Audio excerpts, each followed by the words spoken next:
다같이 사도신경 고백함으로 8월 넷째 주일 예배 드리겠습니다. 전능하사 천지를 만드신 하나님 아버지를 내가 믿사오며 그 외아들 우리 주 예수 그리스도를 믿사오니 이는 성령으로 잉태하사 동정녀 마리아에게 나시고 본디오 빌라도에게 고난을 받으사 십자가에 못 박혀 죽으시고 장사한 지 사흘 만에 죽은 자 가운데서 다시 살아나시며 하늘에 오르사 전능하신 하나님 우편에 앉아 계시다가 저리로서 산자와 죽은 자를 심판하러 오시리라. 성령을 믿사오며 거룩한 공회와 성도가 서로 교통하는 것과 죄를 사하여 주시는 것과 몸이 다시 사는 것과 영원히 사는 것을 믿사옵나이다. 아멘.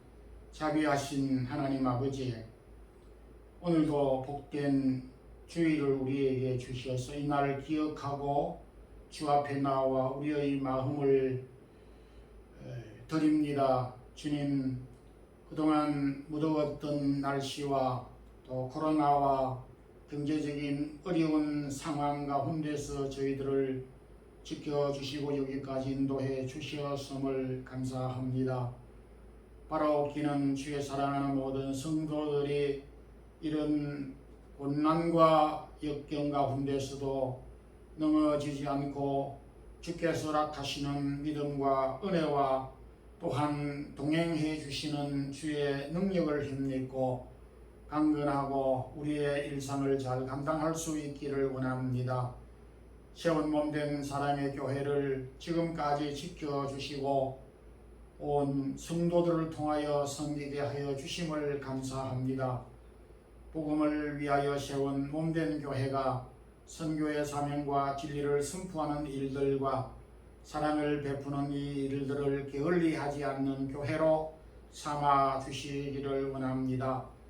8월을 또 이렇게 마지막 보냅니다. 또한 새로운 9월을 우리가 잘 준비하고 또 금년 남은 기간 동안도 우리에게 주어진 일들과 그동안 못다한 일들을 잘 감당할 수 있는 능력을 더하여 주시기를 원합니다. 출타 중에 있는 성도들, 오고 가는 걸음들 함께 해 주시고 복음 위하여 수고하는 모든 선교사님들의 사역들 위에도 은혜를 더하여 주시고 부모, 형제, 가족, 사랑하는 자녀들까지 일일이 기억하여 주시옵소서. 주의 나라 섬길 때에 기쁨을 덧입혀 주옵소서. 오늘도 어린 유년주일학교 중고등부 함께 연합으로 예배를 드리게 됩니다. 어린 자녀들의 마음속에도 살아계신 성령이 역사케 하시고 말씀을 통하여 변화되는 놀라운 은혜를 덧입혀 주옵소서. 각기 해결해야 될 여러 가지 일들이 있다 할지라도 주 안에서 허락한 지혜로 잘 감당할 수 있게 하여 주옵소서. 부족한 종이 오늘도 말씀을 준비하였습니다. 온 교회 성도들에게, 듣는 이들에게, 영상을 통하여 말씀을 듣는 자들에게 성령의 충만함과 말씀의 확신과 깨달음과 변화의 역사를 허락하여 주시고 도와주시옵소서. 예수 그리스도 이름으로 기도드리옵나이다. 아멘. 하나님의 말씀은 빌립보서 3장 5절에서 9절 말씀까지입니다. 함께 합독하겠습니다. 나는 8일 만에 할례를 받고 이스라엘 족속이요 베냐민 지파요 히브리인 중의 히브리인이요 율법으로는 바리새인이요 열심으로는 교회를 받게 하고 율법의 의로는 흠이 없는 자라. 그러나 무엇이든지 내게 유익하던 것을 내가 그리스도를 위하여 다 해로 여길 뿐더러 또한 모든 것을 해로 여김은 내 주 그리스도 예수를 아는 지식이 가장 무상하기 때문이라. 내가 그를 위하여 모든 것을 잃어버리고 배설물로 여김은 그리스도를 얻고 그 안에서 발견되려 함이니 내가 가진 의는 율법에서 난 것이 아니요 오직 그리스도를 믿음으로 말미암은 뜻이니 곧 믿음으로 하나님께로부터 난 의라. 아멘. 혹 여러분들이 가진 자산이나 소유가 그 가치가 얼마인지 계산을 해 보신 적이 있으십니까? 국가나 또 기업이나 개인 사업을 하시는 분들은 항상 분기 때마다 어쩌면 매달마다 매주마다 수입과 지출을 계산하게 됩니다. 오늘 이 본문은 바울이 자신이 소유한 자산, 소유를 쭉 열거하면서 자신이 가진 소유에 대하여 언급하고 있습니다. 바울이 자신의 자산을 언급한 내용을 통해서 오늘은 나의 인생 흑자 인생인가 적자 인생인가 라는 말씀으로 은혜를 나누겠습니다. 먼저 내가 가진 자산, 소유겠지요. 가치가 얼마만큼 되는가? 이것을 우리가 구체적으로 생각을 해보지 않았다 하더라도 오늘 이 시간을 통해서 다시 한번 생각했으면 합니다. 사전에 자산이란 단어를 제가 살펴보았습니다. 이렇게 정의하고 있습니다. 자산이란 일반적으로 크게 두 종류로 나누는데 유형자산과 무형자산으로 나눈다.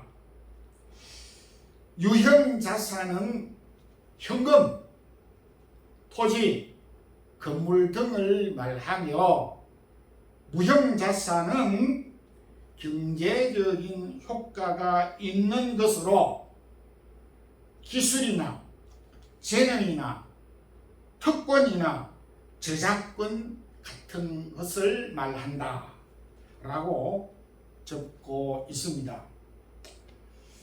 지난해 그러니까 2021년도 우리 한국 통계청에 따르면은 16세 이하까지는 적자 자산을 가지고 있다.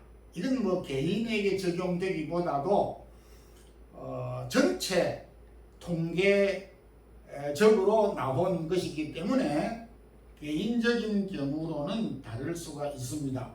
그러나 전체 통계는 이렇게 통계청에서 보고한 바가 있습니다. 그러니까 16세를 기준으로 했을 때에 16살짜리는 1년 동안 3,215만 원 정도를 적자를 내고 있는데 이 부분은 부모가 보충해 주고 있다라고 하는 것입니다. 그런데 16세가 언제까지 계속 부모로부터 빚을 지게 되느냐 하니 약 27살까지. 그래서 28세가 되면 적자 자산에서 흑자 자산의 나이로 바뀐다. 그렇게 통계를 내고 있습니다.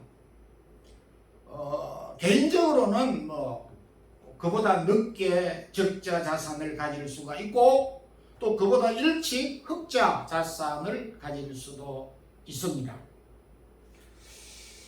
그런데 45세 때 가장 흑자를 내는 전성기라고 하였습니다.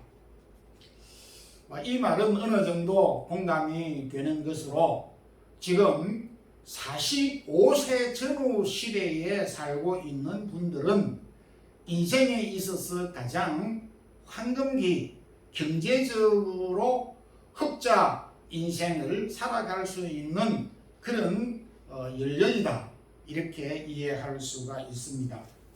그러나 59세 전후 그 이후에는 또다시금 적자 자산으로 돌아갈 수가 있다, 이렇게 발표를 하였습니다.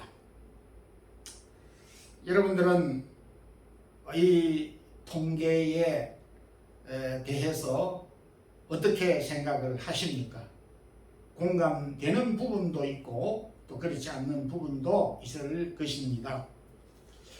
바울은 자신이 가진 소유, 자산에 대하여 기록하고 있습니다. 5절 6절에 보게 되면 나는 8일 만에 할례를 받았고 이스라엘 족속이요 베냐민 지파요 히브리인 중에 히브리인이요 율법으로는 바리새인이요, 이렇게 무형적인 보이지 않는 자산에 대하여서 언급을 하고 있습니다. 바울의 그 생애와 또 그가 가지고 있는 모든 자산들을 통합해 볼 때에 그는 당시 유대 사회에서 가장 최고 학부를 수업했고 또 최고 선생인 가말리엘 문화에서 수업을 받았습니다. 그로 인해서 그러한지 몰라도 그는 히브리, 아람어, 그리고 라틴어, 헬라어 등을 완벽하게 구사할 수 있는 그러한 지적 자산을 소유하고 있었고, 또한 그는 신학자로서 선교사로서 사역을 하였습니다.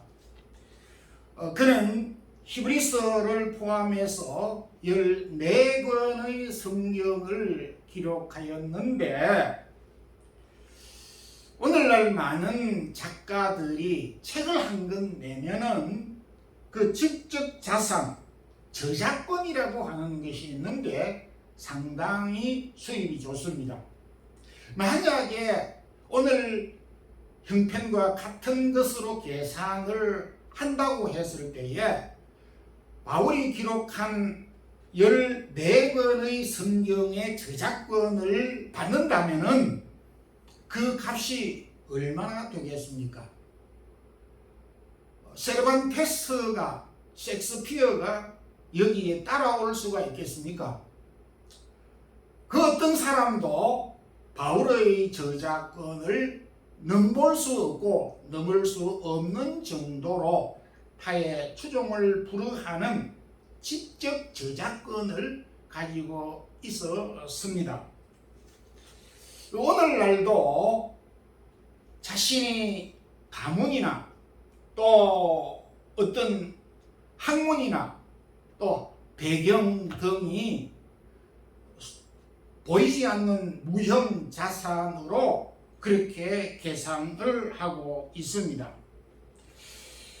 유명 학교나 그리고 유명한 선생님으로부터 배운 것은 자신에게 큰 자산이었습니다.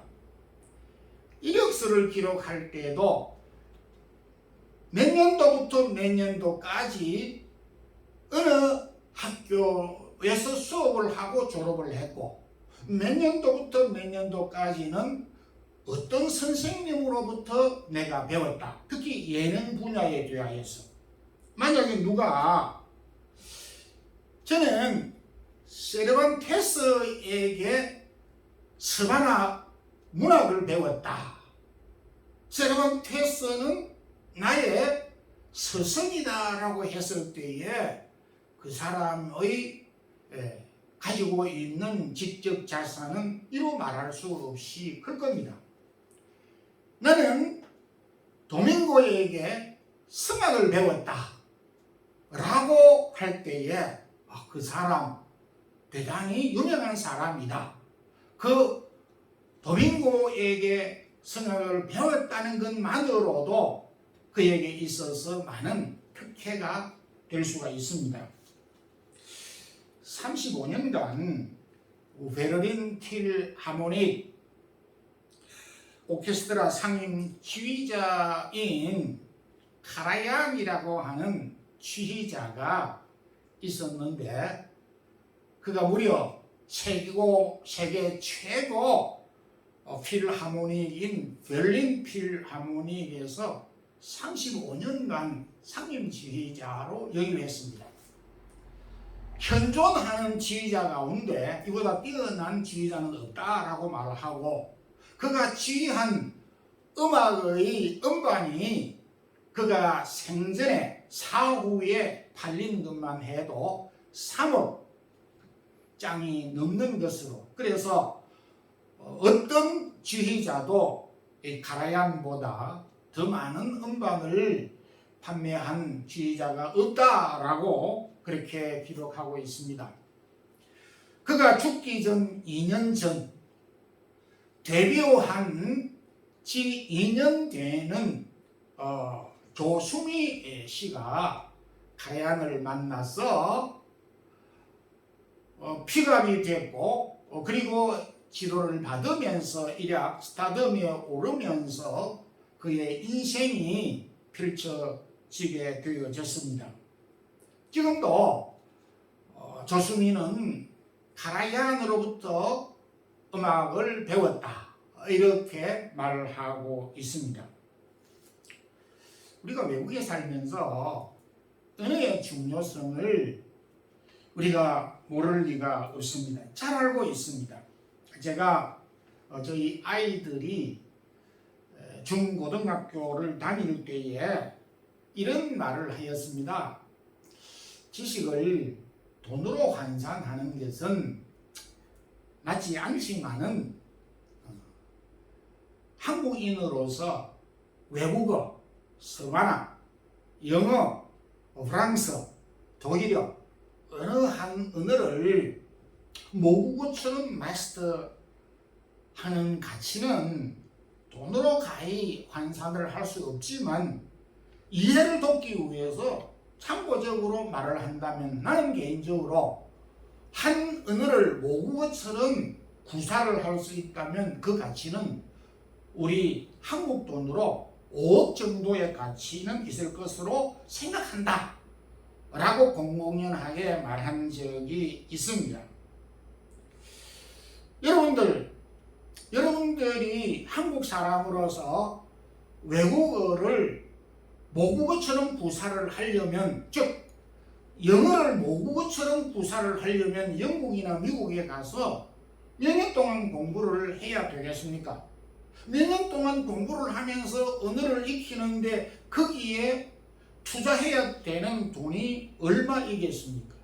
바꾸어 말하면 그 투자한 금액은 결국 그것이 나의 자산이 된다 라고 말할 수가 있는 것입니다.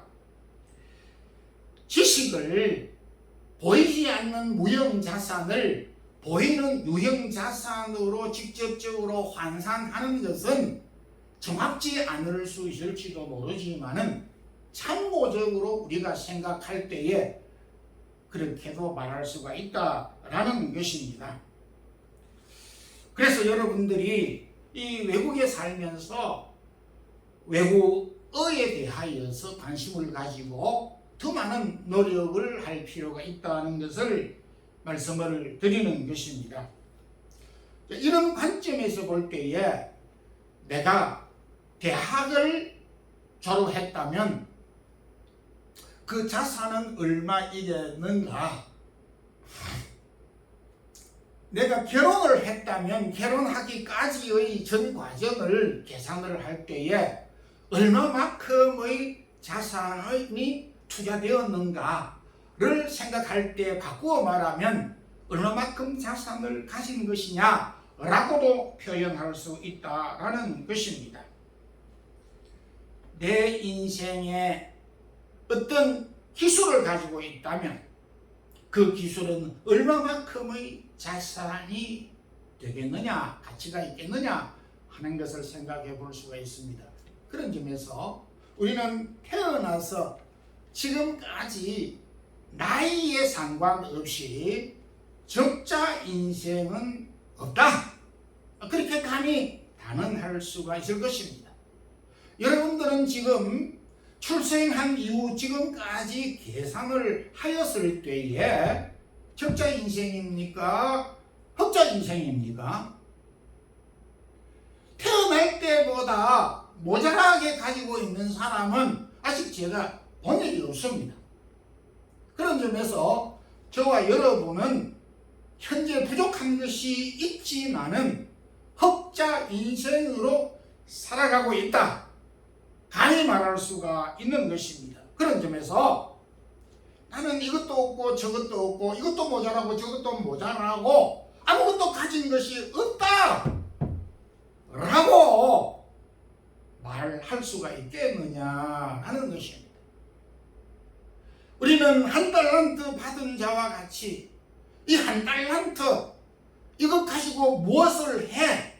아직 모르겠다, 그냥 땅에 묻어두자, 이렇게 할 것이 아니라 2달란트 받은 사람과 5달란트 받은 사람과 같이 자기가 받은 자산에 대하여서 부지런히 땀 흘리고 수고하고 일하여서 더 많은 것을 남겨야 되는 책임과 의무가 우리 각자에게 있다라는 것입니다. 우리에게 허락한 하나님이 우리에게 주신 유형자산이든지 무형자산이든지 간에 잘 활용할 수 있어야 되고 잘 사용할 수 있어야 됩니다. 우리에게 주신 자산을 잘 사용하고 활용하는 성도들이 되기를 소망합니다. 아멘. 두 번째는 우리가 가지고 있는 자산, 이 자산이 생명의 위기 앞에 얼마만큼의 가치가 있는가 한번 생각을 해 보아야 할 것입니다. 바울은 오늘 이 빌립보서뿐만 아니고 다른 성경에서도 자신이 가지고 있는 소유 자산에 대하여서 얼마나 자랑하고 또 그만하였는지 모르는 것입니다. 좀 우리식으로 표현하면은 바울이 이렇게 했습니다. 이스라엘 가운데서 집안이나 가문이나 학벌 나보다 뛰어난 사람이 있으면 한번 나와보라, 이렇게 할 정도로 그만하고 자랑하였습니다. 이스라엘 가운데서 나보다 종교심이 많고 나보다 열심 있고 신앙심이 좋고 정통신앙을 가진 사람이 있으면 한번 말해봐라, 나하고 한번 비교해보자 할 정도로 자랑하면서 굉장히 월의식을 가지고 있었더랬습니다. 그러던 어느 날 알렉산드리아호를 타고 로마로 지중해를 가로지르면서 로마로 항해를 하게 되었습니다. 물론 바울을 포함한 276사람이 그 배 안에 탔습니다. 그런데 로마로 가는 도중 유라굴로라고 하는 광풍이 불므로 배가 파손 위기에 직면하게 되자 배 안에 탄 모든 사람들은 자신이 소중하다고 생각하는 보물이다라고 생각하는 기중품, 보따리, 짐, 모든 자산들을 바다에 던지기 시작하였습니다. 구약에서 요나가 탄 배에 풍랑이 일어났을 때에 모든 사람들이 배 안에 있는 짐들을 버려 섰듯이 배 안에 탄 사람들이 큰 폭풍을 만나자 자신이 소중하다고 생각하는 모든 자산들을 바다에 내 던져버렸습니다. 사도행전 27장 18절에서 이렇게 말하고 있습니다. 우리가 풍랑으로 심히 애쓰다가 이튿날 사공들이 짐을 바다에 내버리니라.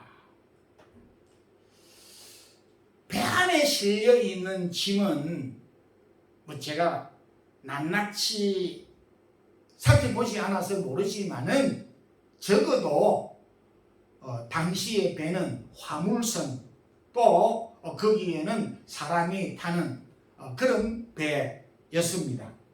그 안에 실린 짐들은 얼마나 가치가 있는 것인지 모릅니다. 선조에게나 선원들에게나 짐을 가진 소유자들 모든 사람들에게 배에 실린 짐들은 소중하고 귀중품들이고 분명 그들에게 유익을 주는 것들이었습니다. 그런데 폭풍이 일어났을 때 그 소중한 귀중품들은 상태가 바뀌면서 해가 되어지게 되어졌습니다. 즉 배가 뒤집어지게 되고 풍랑을 만났을 때는 배를 가볍게 해야 되기 때문에 불가분 안전하고 생명을 유지하기 위해서는 아까웠지만은 짐들을 바다에 던지지 않을 수가 없었습니다. 바울은 평소 자신이 자랑했던 자산들, 이스라엘 족속과 베냐민 지파, 바리새인 중에 바리새인, 그가 배운 학문, 가문 이와 같은 것들을 의시되며 자랑하며 소중한 자산이다 라고 말하였지만은 그것이 풍랑 앞에 생명의 위기 앞에 하등의 도움이 되지 못했습니다. 아니 도움은커녕 오히려 자기 생명을 위협하게 하는 것이므로 해가 되었다. 이렇게 그는 고백을 하였습니다. 이 사실을 7절 가운데서 말을 하고 있습니다. 내게 유익하던 것을 내가 그리스도를 위하여 해로 여긴다. 이렇게 말을 했습니다. 여기 단어가 굉장히 중요한 말씀입니다. 그토록 소중하고 유익했던 자산들이 풍랑을 만났을 때 그것이 나에게 해로 다가왔다 라고 하는 말입니다. 여기 해로 여긴다 라고 하는 말을 경제적인 개념으로 환산을 하면 제로 상태가 아닌 마이너스라고 하는 것입니다. 왜냐하면 풍랑을 만났을 때 그들이 소유했던 소유들은 그들을 구원해 주지를 못했고 그들에게 오히려 해를 가져다 줄 수 있는 위험물로 바뀌게 되었습니다. 예수님께서도 마태복음 16장 26절에 사람이 만일 온 천하를 얻고도 제 목숨을 잃으면 무엇이 유익하리요? 이렇게 말씀을 했습니다. 생명의 위기 앞에 그동안 자랑했던 자신의 소유가 정말 무익하고 이것이 해로 다가온다는 사실을 바울은 깊이 명심하고 깨달았습니다. 롯의 처, 소돔 고모라 성이 멸망할 때에 소금 기둥이 됐던 롯의 처,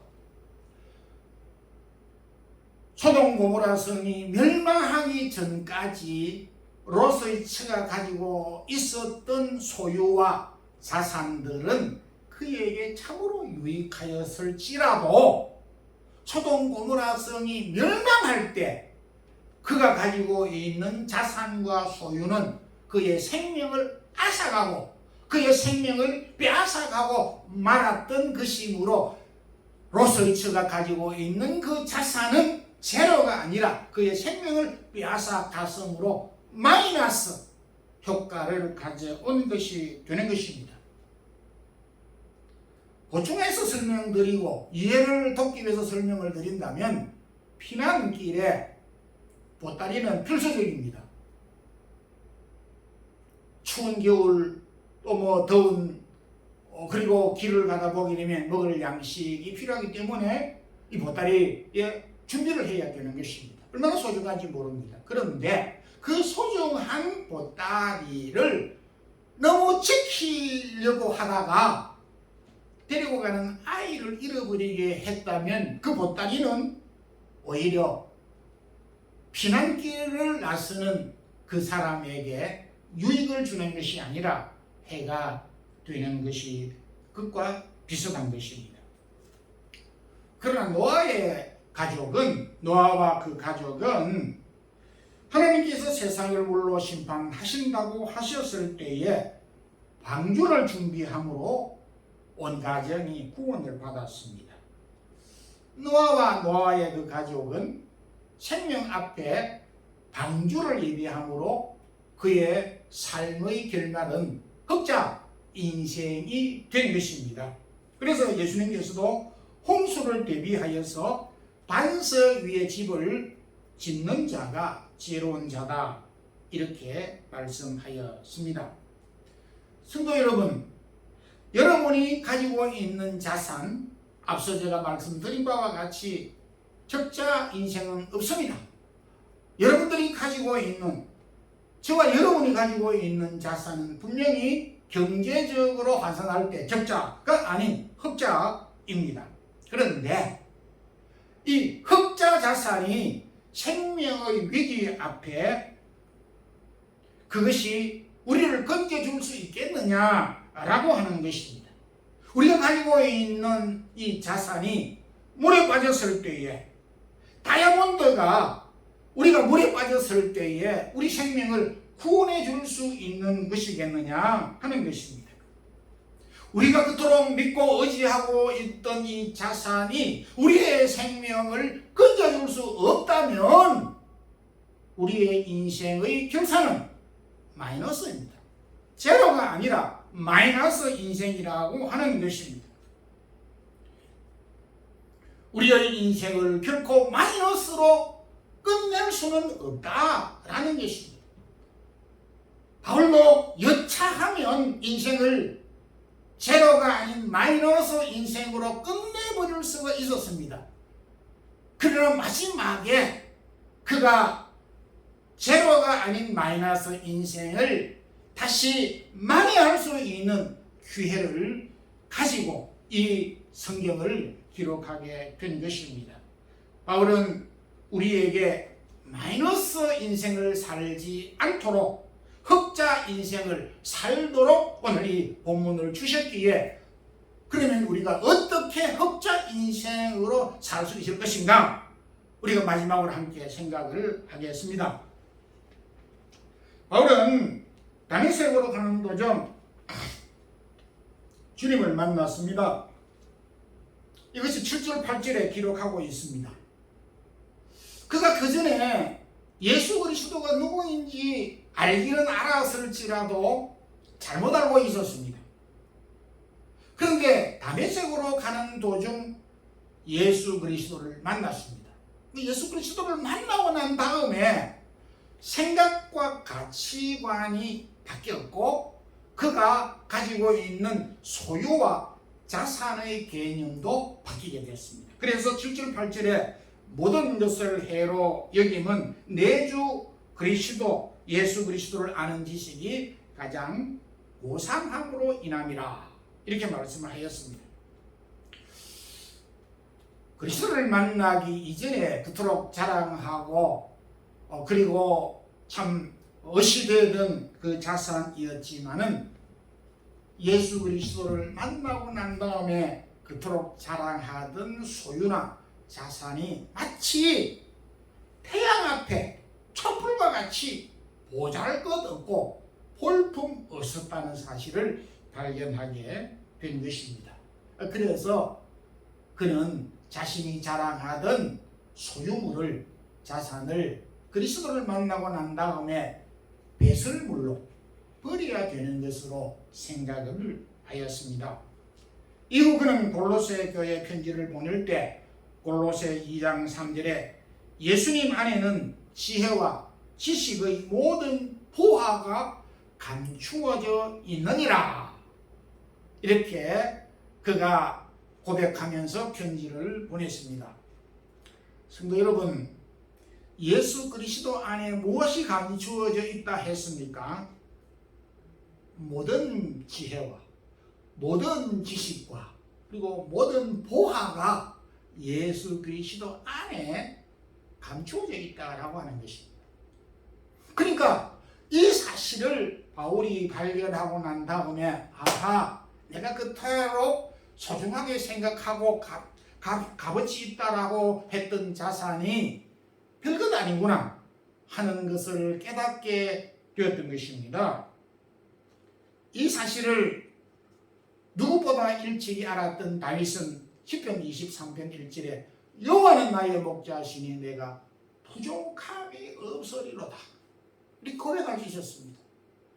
하나님, 여호와 하나님 안에 모든 것이 다 감추어져 있고 하나님 자신이 우리의 인생에 있어서 가장 큰 자산이고 소유라고 하는 사실을 깨닫고는 여호와 한 분만으로 만족하고 그것이 나의 가장 큰 자산이라고 하는 사실을 구약 시대 때 다윗이 고백하였고, 바울은 늦게지만은 이 사실을 깨달아 고백하면서 우리에게 이 사실을 전하여 주고 있고, 오늘 저와 여러분도 이 사실을 깨달아 고백하고 우리의 것으로 삼아야 하지 않겠느냐 라고 하는 것입니다. 서부 아프리카 시에라레온이라고 하는 나라가 있습니다. 저도 몇 차례 그곳을 방문한 적이 있습니다만은 그곳에는 지금도 많은 그 지하 자원 가운데 다이아몬드가 주 생산국이고, 다이아몬드가 지하 자원으로 해서 국고에 많은 도움이 되고 있습니다. 근데 처음 영국이 시에라레온을 지배하고 난 다음에 그 원주민들에게 교육을 시켜서 이러이러한 돌들을 가지고 오면 사탕이나 초콜릿을 주겠다고. 그래서 그 원석 다이아몬드를 가지고 오면 그 큰 것의 비중에 따라서 초콜릿을 1개도 2개도 또 사탕을 1개도 2개로 이렇게 다이아몬드 원석과 초콜릿을 바꾸었습니다. 지금은 그 아프리카 사람들도 이 의식이 깨어가지고 노노노 이렇게 아니라고 하는 사실을 알지만, 그때 당시는 돌멩이로 생각을 했습니다. 그래서 참 옛날 이야기이기도 하고 참 지금 생각하면 어처구니 없는 일이지만, 오랜 기간 동안 영국 사람들이 그 시에라레온에서 초콜릿을 주고 사탕을 주고 빵을 주면서 다이아몬드를 가지고 왔던 기가 막힌 역사가 있었습니다. 예수 그리스도께서 이 땅에 오셨을 때에 너무 초라하게 어린아기로 오셨기 때문에 방도 비켜주지 아니하고 말구육간으로 이렇게 밀어넣고 왔는지도 모를 정도로 그렇게 예수 그리스도를 무시하고 버렸습니다. 목수의 아들이라고, 예수님께서 많은 기적을 행하였음에도 불구하고 목수의 아들이라고 놀리기도 하고, 그러면서 또 질투 시기를 하여서 십자가에 못 박아 죽이기도 하였습니다. 그러면 옛날 2000년 전 사람들만 그렇게 예수 그리스도를 몰랐습니까? 오늘 이 시대 사람도 역시 크게 다르지 않습니다. 예수 그리스도 밥을 먹여주느냐, 우리에게 무엇을 우리에게 주느냐고, 예수 그리스도가 우리에게 무슨 도움이 되느냐고 이렇게 말을 하기도 합니다. 예수를 믿는 사람들조차도 모태신앙이라고 하는 사람조차도 예수 그리스도를 아주 하찮은 것으로 낚시하고 바꾸고 골프하고 바꾸고 취미생활하고 예수 그리스도를 바꾸어버리는 사람이 오늘 이 시대에도 얼마나 많습니까? 지금 시에라리온 사람들은 눈이 떠져가지고 다이아몬드 원석을 결코 땅하고 바꾸지 않는데, 오늘 이 시대에 많은 지성이라고 하는 사람들은 예수 그리스도를 빵과 초콜릿하고 바꾸는 그 과거 시에라리온 사람하고 나올 것이 무엇이냐 이겁니다. 아닙니다. 예수 그리스도는 우리에게 있어서 최상의 자산입니다. 최상의 보화라는 사실을 발견하시고 붙잡는 성도들이 되기를 바랍니다. 결론적으로 말씀을 냈습니다. 성도 여러분, 하나님은 저와 여러분에게 풍성한 자산을 주었습니다. 이 두 손가락, 두 손, 두 팔, 양다리, 머리, 우리 사제육체 오장육부를 잘 활용하면 무궁무진한 자산이 재생산되는 것입니다. 하나님은 우리에게 많은 것을 주셨습니다. 지혜를 주셨고 지식을 주셨고 각기마다 다르지만 은사와 달란트를 주셨습니다. 그러므로 우리는 받은 것이 없다, 가진 것이 없다라고 결코 말해서는 안 되는 것입니다.